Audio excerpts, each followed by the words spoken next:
Very good evening to everyone. So जैसा कि आपको पता है हम डिस्कस कर रहे हैं एक इंपॉर्टेंट चैप्टर जो कि है कोऑर्डिनेशन कंपाउंड, जिसमें हम काफी इंपॉर्टेंट बातें पढ़ चुके हैं। आगे की बातें भी काफी इंपॉर्टेंट हैं, जिसमें हम थ्योरीज पढ़ेंगे, बॉन्डिंग थ्योरीज, ठीक है, जिसमें वीबीटी सीएफटी हम कवर करेंगे, ठीक है। बट उससे पहले एक इंपॉर्टेंट टॉपिक है आइसोमरिज्म, जो हम आज डिस्कस करने जा रहे हैं।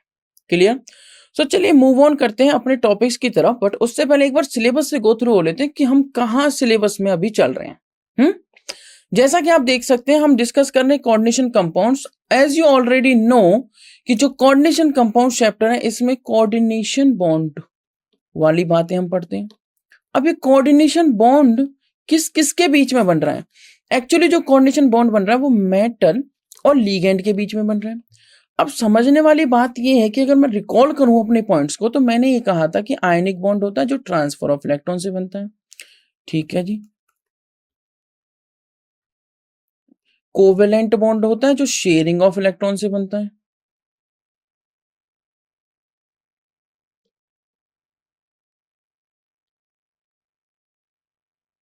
और कोऑर्डिनेट बॉन्ड होता है, coordinate bond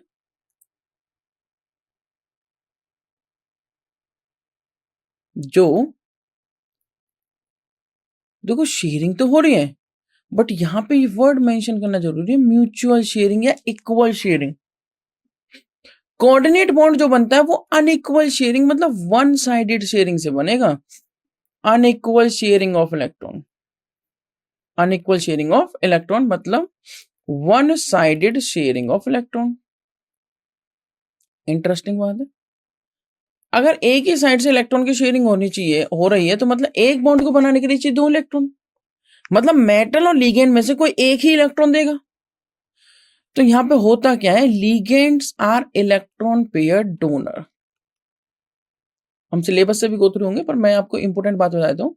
ligands are electron pair donor, जो डोनेट करते हैं मेटल को। क्या डोनेट करते हैं? इलेक्ट्रॉन्स। तो यहां पर मेटल कोऑर्डिनेशन कॉम्प्लेक्सेस में कैसा काम कर रहे हैं? इलेक्ट्रॉन पेयर एक्सेप्टर का। अच्छा, हमने तो एक बात पढ़ रखी है लुईस एसिड बेस कॉन्सेप्ट में। हमने ये पढ़ रखा है कि जो इलेक्ट्रॉन पेयर एक्सेप्टर होता है वो लुईस एसिड, और जो इलेक्ट्रॉन पेयर डोनर होता है वो लुईस बेस।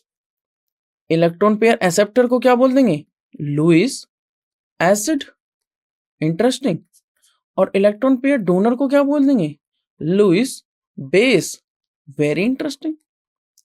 मतलब ligands are Lewis base, metals are Lewis acid. Metals या सेंट्रल मेटल आयन बोलो, वो किसकी तरह काम करेगा यहाँ पे? लुईस एसिड को। ठीक है, तो चलिए स्टार्ट करते हैं। एक बार सिलेबस से गो थ्रू होते हैं, उसके बाद मूव करते हैं।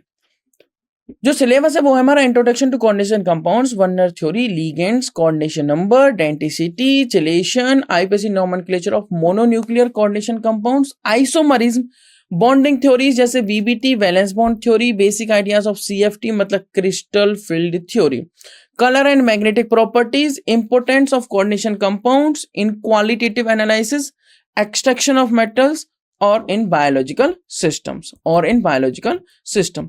ये हमारा क्या है? नीट का सिलेबस। इस सिलेबस में से हम बहुत सारी बातें डिस्कस कर चुके हैं। जैसा कि आपको पता है, जो टॉपिक्स हम कवर कर चुके हैं वो होंगे, वर्नर थ्योरी कवर कर ली हमने, types of ligands, anionic, neutral, cationic cover कर चुके हैं, डेंटिसिटी भी हम कवर कर चुके हैं। डेंटिसिटी क्या होती है? डेंटिसिटी के बेस पे हम लिगेंड्स को क्लासीफाई भी कर चुके हैं, monodentate ligand, bidentate ligand, ट्राइडेंटेड ligand, tetradentate ligand, पेंटाडेंटेड ligand, ये हमें पता है। और हमने पढ़ा था एक और टाइप के लिगेंड्स जो कि है मोनोडेंटेड टाइप के, पर उन्हें बोला जाता है एम्बीडेंट लिगेंड। एम्बीडेंट लिगेंड्स वो लिगेंड है जिनके पास अवेलेबल साइट तो दो हैं, बट अटैक सिर्फ एक ही जगह से करेंगे। रिपीट करता हूं अपनी बात को, एम्बीडेंट लिगेंड्स वो लिगेंड्स हैं जिनके पास अटैक करने के लिए दो साइट्स अवेलेबल हैं, बट अटैक सिर्फ एक टाइम पे एक ही साइट से करेंगे। उन्हें हम क्या कहेंगे? एम्बीडेंट लिगेंड। और क्या है आपका? Coordination number. कोऑर्डिनेशन नंबर मतलब नंबर ऑफ अटैच्ड लिगेंड्स या अटैच्ड एटम्स, एक तरीके से, राइट? कितने नंबर ऑफ नेबरिंग एटम्स आप ऐसे बोल देते हैं, नंबर ऑफ अटैच्ड लिगेंड्स बोल देते हैं। अगर लिगेंड्स बाइडेंटेड है और तीन अटैच्ड है तो 6 बोलेंगे, क्योंकि एक लिगेंड्स दो के द्वारा अटैच्ड है। ठीक है, चिलेशन हमें पता लग गया, क्योंकि कंपाउंड स्टेबल हो रहे हैं चिलेशन की वजह से। ईडीटीए एक अच्छा चिलेटिंग लिगेंड है, उसके अदर एग्जांपल्स भी हमने देख लिए थे। आईयूपीएसी नोमेनक्लेचर हमने डिस्कस किया था। आज हम डिस्कस करेंगे stereo isomerase and structural isomerase. उससे पहले मैं आपको आईयूपीएसी नोमेनक्लेचर का थोड़ा सा ओवरव्यू दे देता हूं। आईयूपीएसी नोमेनक्लेचर में international union of pure and applied chemistry के अकॉर्डिंग हमें लिखने होते हैं नाम। अब मान लीजिए कोई भी कॉम्प्लेक्स आ गया, जैसा आ गया CONH3 3 पॉजिटिव, और एक आ जाता है LiAlH4, ठीक है। कह रहा है इसका नाम लिखो CONH3 3 पॉजिटिव का, और एक लिखो LiAlH4 का, दोनों का लिख देंगे, एकदम सिंपल है। सबसे पहला स्टेप है, इसको मान लो X। अमोनिया एक न्यूट्रल लिगेंड है NH3। कैसा लिगेंड है? न्यूट्रल। अगर ये एक न्यूट्रल लिगेंड है तो इस पे चार्ज कितना होगा? डेफिनेटली 0। चार्ज कितना होगा इस पे? 0। अगर अमोनिया पे चार्ज 0 है और ये किस टाइप का लिगेंड है? This is monodentate ligand.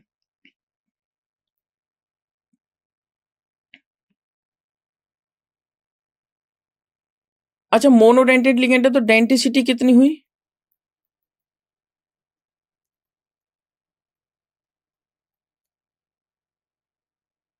6। Denticity कितनी हुई? 6। कॉम्प्लेक्स है कोबाल्ट का CO3+, जिसमें ऑक्सीडेशन स्टेट आएगी। कैसे पता लगा? क्योंकि X इसको माना 0 × 6 होता है 0 = +3, तो X की वैल्यू +3 आ चुकी है। X की वैल्यू क्या आ चुकी है? +3। डेंटिसिटी कितनी? 6। Homoleptic heteroleptic? जी होमोलेप्टिक है। क्यों है होमोलेप्टिक? क्योंकि एक ही टाइप का लिगेंड है, सेम टाइप, या मैं बोलूं only one type. Only one type ligands का जो टाइप है वो सेम टाइप है, या एक ही टाइप का लिगेंड है, ओनली वन टाइप। हेटेरोलेप्टिक कब होता है? जब एक से ज्यादा टाइप के लिगेंड प्रेजेंट होते हैं। कितने हैं उस बात से मतलब नहीं है, 50 हो बेशक एक ही टाइप के, होमोलेप्टिक ही होगा। अच्छा, कटायनिक या अनायनिक? अरे चार्ज ही दिख रहा है इसमें, तो काउंटर आयन की जरूरत ही नहीं दिखने की। चार्ज दिख रहा है 3 पॉजिटिव, तो क्या हुआ? कटायनिक। क्या होगा ये? कटायनिक। ठीक है जी। होमोलेप्टिक है, सेम है, ओनली वन टाइप लिगेंड है, और कटायनिक ब्रैकेट है। तो CO हमारा क्या है? कोबाल्ट। 6 नंबर क्या दिखा रहा है? Coordination number. NH3 क्या है? लिगेंड। अब लिखना शुरू करते हैं नाम। मैंने रूल बताया था कि नाम लिखते टाइम जो पहले आ रहा है उसका नाम लिखना है। अब पहले और बाद में इसमें कोई चक्कर ही नहीं, सिर्फ ब्रैकेट ही ब्रैकेट है। और अगर ब्रैकेट के अंदर का नाम लिखना है तो सबसे पहले लिखना लिगेंड का नाम, जो कि होंगे 6। तो लिगेंड होंगे 6, तो मैंने लिखा हेक्सा। लिगेंड का नाम है अमाइन, तो मैंने लिखा AMMINE। उसके बाद CO है, तो CO को लिखूंगा कोबाल्ट, क्योंकि ये अनायनिक नहीं है तो सिर्फ लिखूंगा कोबाल्ट, और पीछे लगा दूंगा आयन, और कोबाल्ट के जस्ट बाद लगानी है ब्रैकेट, जिसमें लिखनी है इसकी ऑक्सीडेशन स्टेट, जो कि होगी +3 ऑक्सीडेशन स्टेट, जो कि +3 है, जिसको लिखना है रोमन नंबर में। जिसको किस में लिखना है? रोमन नंबर में। ठीक है जी। अब जो बात आती है वो क्या बात है, समझिए ध्यान से। हेक्सा अमाइन कोबाल्ट आयन, ये इसका नाम हो गया। अगर मुझे LiAlH4 का नाम लिखना है तो कैसे लिखूंगा? पहले कौन आ रहा है? लिथियम। वही सारी बातें आप फिर से रिपीट करेंगे। पहले कौन आ रहा है? लिथियम। आप खुद से प्रैक्टिस करेंगे इसका। मैंने लिख दिया लिथियम। इसके ऑक्सीडेशन स्टेट निकाल लेते हैं। तो एल्यूमिनियम को मान लिया X, लिथियम का होता है +1, तो यहाँ पे हो गया 1+, H का होता है -1, -1 × 4 -4 = 0। अच्छा, H -1 कैसे बोल दिया आपने? क्योंकि यहाँ पर ये हाइड्राइड की फॉर्म में प्रेजेंट है। किस फॉर्म में प्रेजेंट है? हाइड्राइड, और हाइड्राइड होता है H-। तो इसकी X की वैल्यू कितनी आ जाएगी? यहाँ से -4, -3 इधर होगा तो इधर जाके +3, तो इसका नाम हो जाएगा लिथियम टेट्रा। थोड़ा सा मामूली सा गैप देना है जब काउंटर आयन और ब्रैकेट का नाम लिखना स्टार्ट करना है। Lithium tetra हाइड्राइड्रो। हाइड्राइडो क्यों लिखा? ID की जगह लिखना IDO। लिथियम टेट्रा हाइड्राइडो एल्यूमिनेट, और पीछे लगा देनी ब्रैकेट, क्योंकि ये न्यूट्रल है तो और कुछ नहीं लगाना है। ब्रैकेट में आएगा A रोमन नंबर में 1 2 3, ठीक है। ब्रैकेट को मैं यहाँ लिख रहा हूँ, वैसे आपको उसी में लिखना है 1 2 3। तो इसका नाम हो गया लिथियम टेट्रा हाइड्राइडो एल्यूमिनेट। क्लियर? ये कुछ इस तरीके से आप आईयूपीएसी नोमेनक्लेचर कर सकते हैं, जैसा कि मैं आपको सिखा चुका हूं आईयूपीएसी नोमेनक्लेचर करना। आप कुछ एग्जांपल्स यहां पे देख सकते हैं। मूव करेंगे नेक्स्ट टॉपिक पे, जो कि होगा आइसोमरिज्म। क्या कहता है आइसोमरिज्म? आइसोमरिज्म वर्ड कह रहा है मर मतलब स्ट्रक्चर्स। आइसोमरिज्म, आइसो मतलब लाइक डिफरेंट, मतलब एक तरीके से आप ऐसे समझ सकते हो same molecular formula, same molecular formula but different properties, but different properties, उसे हम क्या कहेंगे, या कहेंगे डिफरेंट केमिकल प्रॉपर्टीज, उसे हम क्या कहेंगे, आइसोमर्स। और इस फिनोमेना कहेंगे आइसोमरिज्म। जैसे कि कोऑर्डिनेशन कंपाउंड्स में आइसोमरिज्म हम दो तरह के पढ़ेंगे, स्टीरियो आइसोमरिज्म मतलब स्पेस वाली, और स्ट्रक्चरल आइसोमरिज्म मतलब स्ट्रक्चर में डिफरेंस रहेगा। स्टीरियो आइसोमरिज्म में फिर से दो टाइप पढ़ेंगे, ज्योमेट्रिकल आइसोमरिज्म जिसमें पढ़ना है सिस और ट्रांस, ऑप्टिकल आइसोमरिज्म जिसमें पढ़ना है डी एंड एल फॉर्म। ये है PTCl2 NH3 whole twice. Last class में मैंने इसका नाम बताया था आपको, PTCl2 NH3 होल ट्वाइस। तो अभी भी आप इसका नाम नोमेनक्लेचर इजीली कर सकते हैं। आपको पता है यहाँ पे अमोनिया कितने, 2, तो डाई अमाइन लिखेंगे, डाई क्लोराइडो लिखेंगे, प्लेटिनम लिखेंगे, और ब्रैकेट में इसकी ऑक्सीडेशन स्टेट जो कि +2 आएगी। इजी। स्ट्रक्चरल आइसोमरिज्म के 4 टाइप हैं, जिसमें हम पढ़ेंगे सॉल्वेंट आइसोमरिज्म, देखो कितने सारे एग्जांपल्स, लिंकेज आइसोमरिज्म, देखो कितने एग्जांपल्स हैं, तो प्रैक्टिस के लिए आपको मॉलिक्यूल्स मिल चुके हैं। कोऑर्डिनेशन आइसोमरिज्म जिसमें देखो आप एग्जांपल्स, और आयनाइजेशन आइसोमरिज्म जिसमें आप देख सकते हैं एग्जांपल। एकदम सिंपल है आइसोमरिज्म टॉपिक। आइसोमरिज्म कह रहा है, मान लीजिए मैं मूव करता हूं स्ट्रक्चरल आइसोमरिज्म, तो कह रहा है same molecular formula, same molecular formula but different structures।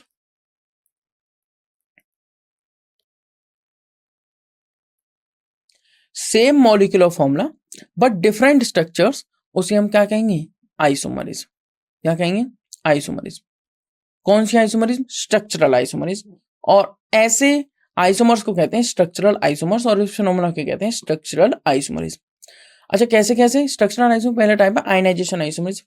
Ionization isomerism को आप ऐसे समझेंगे,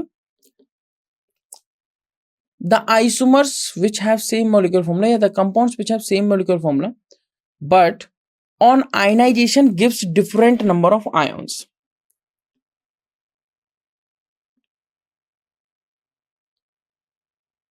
on ionization gives different ions। Example आप देख सकते हैं CrNH3 5SO4Br, इसको आयनाइज करिए, क्या बनेगा, Cr, ब्रैकेट आयनाइज होती नहीं है, NH3 5SO4, इधर आ जाएगा आपका कितना, 1 पॉजिटिव और Br नेगेटिव। जब इसको करेंगे तो CONH3 ब्रैकेट आयनाइज होती नहीं है, Br, इधर आ जाएगा 2 पॉजिटिव और SO4 2 नेगेटिव। आपने देखा आयंस डिफरेंट मिल रहे हैं, gives different ions is known as ionization isomerism.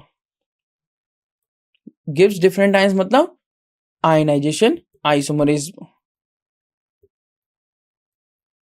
समझिए ध्यान से। Next coordination isomerism. Coordination isomerism का मतलब है same molecular formula but coordination of ligand is different. Coordination of ligand का डिफरेंट का मतलब है, मान लीजिए ये मेरी 2 फिंगर हैं, एक फर्स्ट और एक फोर्थ। मान लीजिए मैंने पहले फर्स्ट से फर्स्ट को अटैच किया, फोर्थ से फोर्थ को अटैच किया, एक कोऑर्डिनेशन तो ये हो गया। अब जरा कोऑर्डिनेशन बताइए, फोर्थ से फर्स्ट अटैच्ड है और फर्स्ट से फोर्थ अटैच्ड है, तो पहले कोऑर्डिनेशन ये था, अटैचमेंट अब भी है, वही फिंगर्स हैं, अब कोऑर्डिनेशन डिफरेंट है। तो coordination of ligand is different, coordination of ligand is different. जैसे एग्जांपल CONH3 CrCN6, मैं यहां पर दिखाता हूं,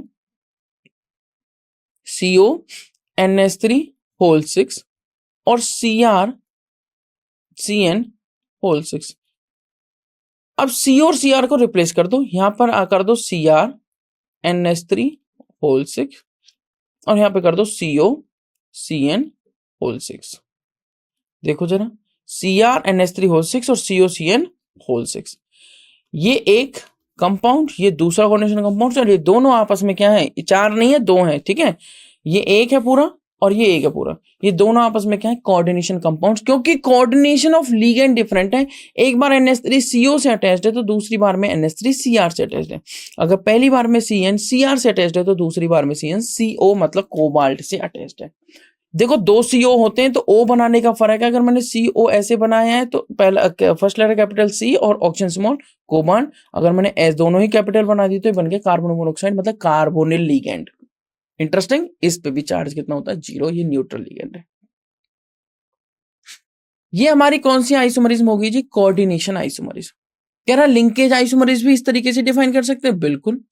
कह रहा है कि the compounds which have same molecular formula but the linkage of ligand is different. तो इसका मतलब ये हुआ कि इस टाइप की आइसोमरिज्म को शो करेगा कौन, एम्बिडेंट लिगेंड्स। कौन शो करेंगे, एम्बिडेंट लिगेंड्स, जैसे कि Cn नेगेटिव, जैसे कि Cn नेगेटिव का दूसरा कौन सा होगा, Nc नेगेटिव।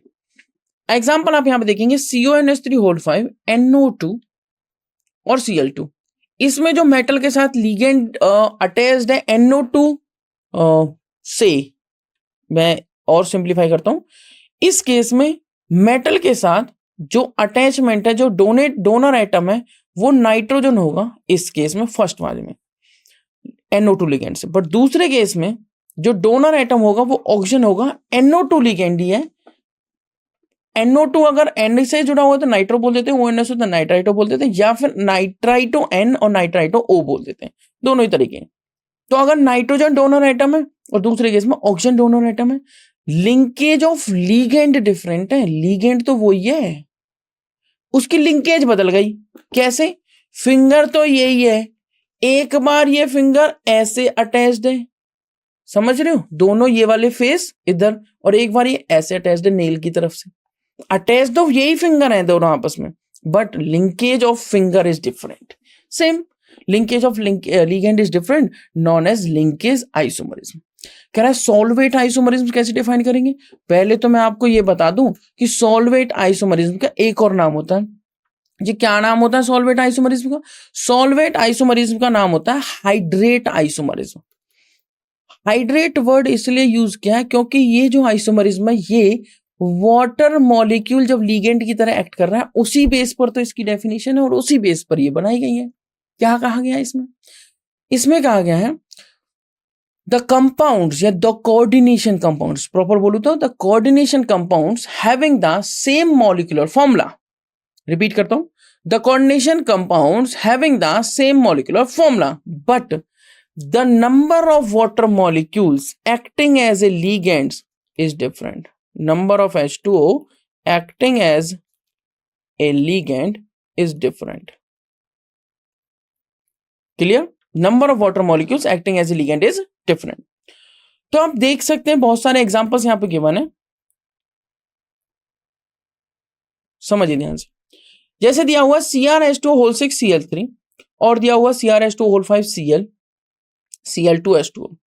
मैं रिपीट करता हूं, एक दिया हुआ CrH2O6Cl3, इसका जो आइसोमर बना सॉल्वेट आइसोमर वो बनेगा CrH2O5, एक Cl अंदर ले आओ, 2 Cl बाहर और एक H2O बाहर। Number of water molecules acting as a ligand is 6 here, number of water molecules acting as a ligand is 5 here. तो number of water molecules acting as a ligand is different in these two cases, but water molecules का total number same है दोनों में, इधर भी 5 और एक बाहर 6, ऊपर भी 6 ligands है। ठीक है, molecular formula same but the number of water molecules acting as a ligand is different। तो ये हो गया आपके सॉल्वेट या हाइड्रेट आइसोमर्स। सेम नीचे वाले का एग्जांपल्स आप ले सकते हो, वो भी यही होगा। फिर आते हैं हम स्टीरियो आइसोमर्स में, जिसमें हम पढ़ते हैं ज्योमेट्रिकल आइसोमर्स, जो होगा सिस एंड ट्रांस। तो सिस का जैसे मैंने एग्जांपल बताया आपको PtCl2 NH3O2। Geometrical isomers are those isomers, बताइए उनमें क्या होगा। एक बार मैं अरेंज कर देता हूं इस तरीके से, मॉलिक्यूलर फॉर्मूला सेम बट जो लिगेंड्स अटैच्ड हैं उनकी जो ओरिएंटेशन है स्पेस में वो डिफरेंट है. The molecular formula is same. The coordination compounds which have the same molecular formula, but the orientation or arrangement of ligands in space is different. Is like are known as stereoisomers, और इस phenomena को बोल देते हैं stereoisomerism. Geometrical के case में क्या होगा? Same ligands अगर same side है तो cis, और different मतलब diagonals पे या opposite side है तो trans. तो यहाँ पर आप देख सकते हैं सेम लिगेंड जैसे Cl दोनों डायगोनल्स पे और NH3 इस डायगोनल पे, तो इसका मतलब ये कैसा हुआ? ट्रांस. मैंने क्या बनाया है? ये ट्रांस. अगर मैं इसको बना देता हूं NH3 ऊपर और इस NH3 को भी ऊपर लिख देता हूं, ये Cl नीचे, ये Cl नीचे, तो ये आपका हो गया सिस प्लेटिन. इनको प्लेटिन भी, इस कॉम्प्लेक्स का नाम बोल देते हैं सिस प्लेटिन. ये हो गया ट्रांसप्लेटिन. ये क्या हो गया? ट्रांसप्लेटिन. तो ये सिस का हो गया क्योंकि जो लिगेंड्स है वो सेम साइड है, सेम लिगेंड सेम साइड, और सेम लिगेंड्स अगर डिफरेंट साइड मतलब डायगोनल पे आ जाए या अपोजिट साइड आ जाए तो उसे बोल देते हैं, एक दूसरे का अपोजिट आ जाए तो ट्रांस. ठीक है. नेक्स्ट आता है ऑप्टिकल आइसोमर्स, जिसमें आता है डी एंड एल फॉर्म, मतलब डेक्स्ट्रो और लीवो फॉर्म. अब डेक्स्ट्रो, लीवो फॉर्म और ज्योमेट्रिकल आइसोमर्स में कुछ टाइप्स आएंगे, वो मैं टाइप्स आपको एक टेबुलर फॉर्म में कंक्लूड करके बताऊंगा, पर पहले समझ लेते हैं डेक्स्ट्रो लीवो फॉर्म क्या है. डेक्स्ट्रो मतलब आप समझेंगे, डेक्स्ट्रो एक ग्रीक का वर्ड है जिसका मतलब होता है हमारी इंग्लिश में राइट, और लीवो का मतलब होता है लेफ्ट. ठीक है जी. एग्जाम्पल दिया गया COEN होल थ्राइस.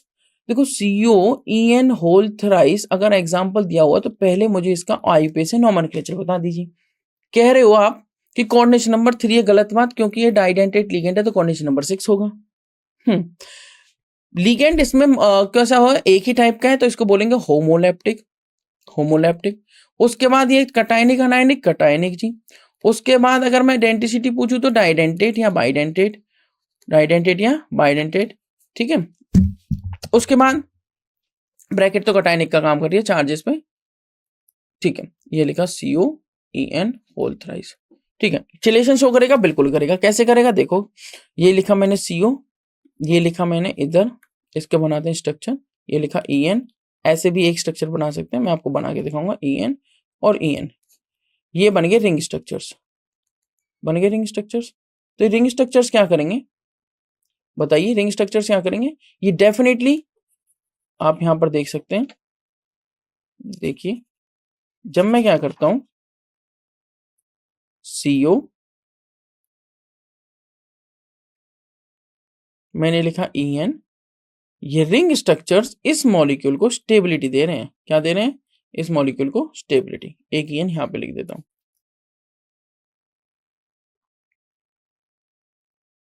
और चार्ज आप ऐसे दिखा सकते हैं 3 पॉजिटिव. ये हो गया चिलेटिंग लिगेंड्स EN, और ये चिलेशन प्रोसेस है. और रिंग स्टेबिलिटी, जो रिंग स्ट्रक्चर्स बन रहे हैं उन्हें बोलते थे चिलेट्स. आप समझिए एक बात ध्यान से, अगर मैं इस कंपाउंड को ढंग से लिखता हूं, चलो, CO, मैंने लिखा EN, ये शॉर्टकट तरीका दिखाने का, बाकी मैं लॉन्ग कट से भी आपको दिखाऊंगा इसको कैसे रिप्रेजेंट करना. मैंने इसकी बना ली मिरर इमेज. तो CO मिरर इमेज जब मैंने इसकी बनाई,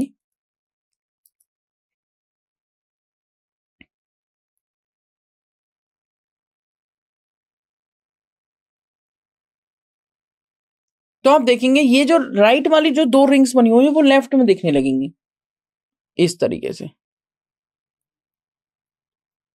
और जो लेफ्ट वाली रिंग है एक, वो राइट में दिखने लगेगी कुछ इस तरीके से.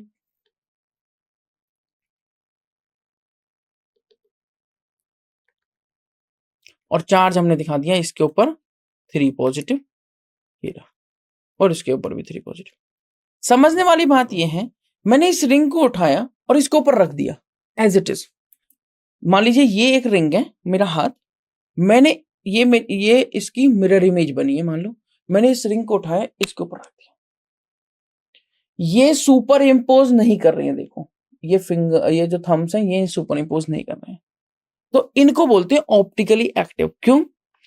ये है इनैंशियोमर्स. इनैंशियोमर टर्म को और अच्छे से मैं आपको नेक्स्ट क्लास में बताऊंगा, बट अभी के लिए समझिए इनैंशियोमर्स क्या होते हैं. Enantiomers are those optical isomers which have non superimposable mirror images, and ये ऑप्टिकल आइसोमर्स क्या होंगे? Optically active. क्योंकि ये पीपीएल मतलब प्लेन पोलराइज लाइट को रोटेट कर देंगे। अब इन क्या कह सकते हैं, इन दो स्ट्रक्चर्स में से एक होगा डेक्स्ट्रो और एक होगा लीवो। अगर डेक्स्ट्रो की मिरर इमेज बनाओगे तो बनेगी लीवो, और लीवो की मिरर इमेज बनाओगे तो बनेगी डेक्स्ट्रो। ठीक है, तो डेक्स्ट्रो और लीवो इस तरीके से दो फॉर्म होती हैं। किसकी? ऑप्टिकल आइसोमर्स में हम पढ़ते हैं d and l form of COEN whole thrice 3 positive. समझ में आया? ये आपके क्या है?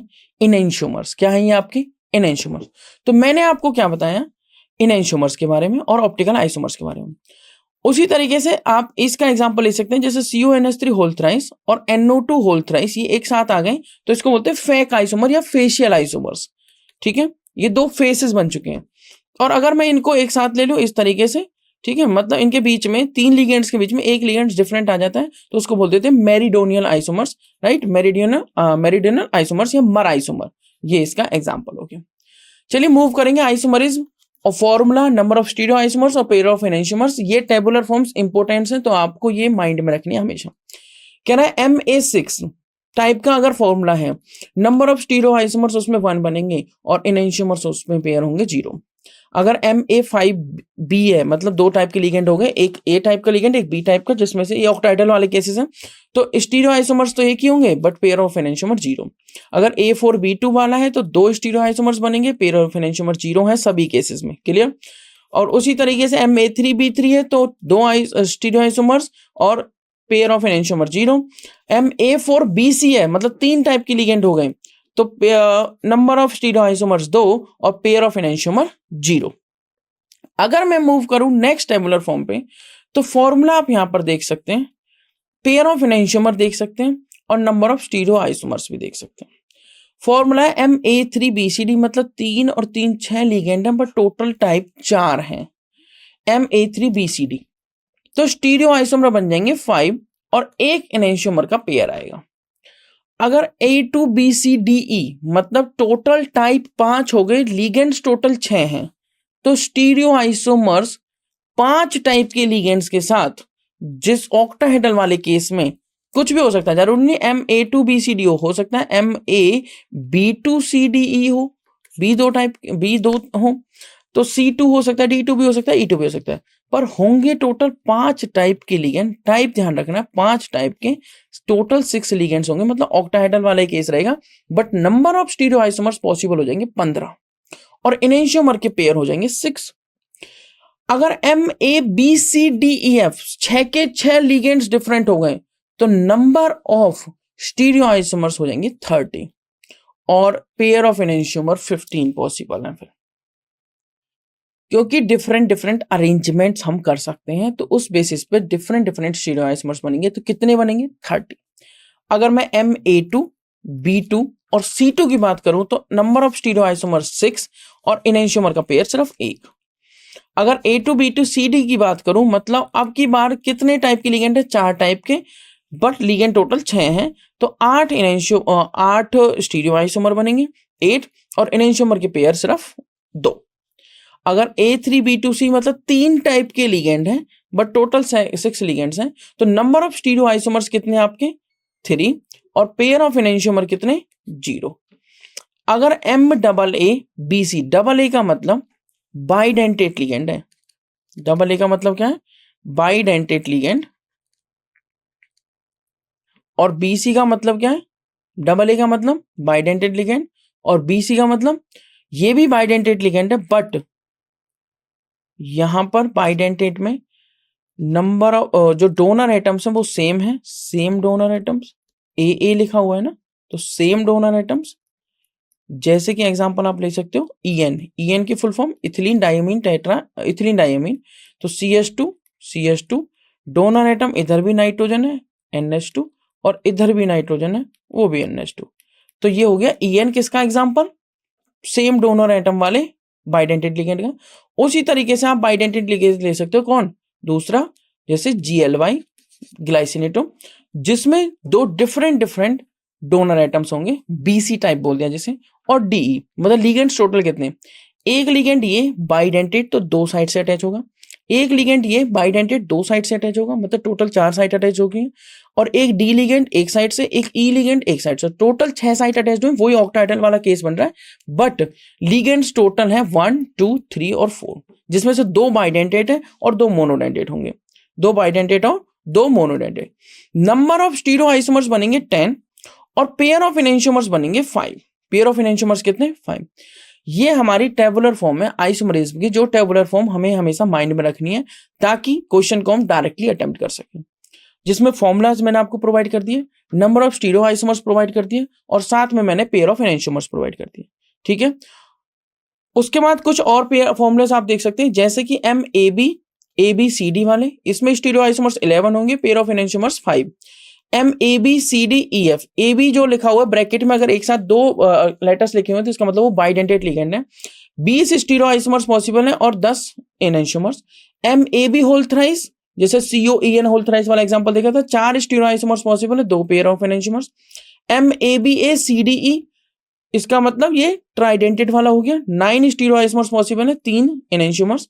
MABC whole twice, 11 stereo isomers, 5 enantiomers.